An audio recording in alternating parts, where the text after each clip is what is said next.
ও কলিজার পাখি রে, ও পরাণের পাখি রে, এমন কইরা মারিস না আর আমায় তিলে তিলে। ও কলিজার পাখি রে, ও পরাণের পাখি রে, এমন কইরা মারিস না আর আমায় তিলে তিলে।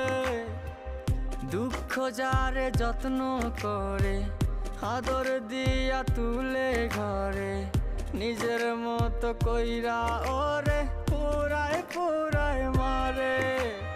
ও কলিজার পাখি রে, ও সম্মানিত ভিউয়ার্স, আবার চলে আসলাম আপনাদের মাঝে কিছু প্রোডাক্ট নিয়ে। দেখেন, এটা হচ্ছে অনেক ভাই ব্রাদার চিনে থাকেন, এটা হচ্ছে অনেক প্রিমিয়াম কোয়ালিটির একটি কন্ডম। দেখেন, এটা হচ্ছে টাইগার কন্ডম, অরিজিনাল কন্ডম। অরিজিনালটা দেখতে কালারটাই অন্যরকম। এটা কোন সকল ভাইরা ব্যবহার করবেন, যে সকল ভাইদের হচ্ছে জিনিসটা একবারে ছোট বা হচ্ছে হাত মার কোনো জিনিসটা একবার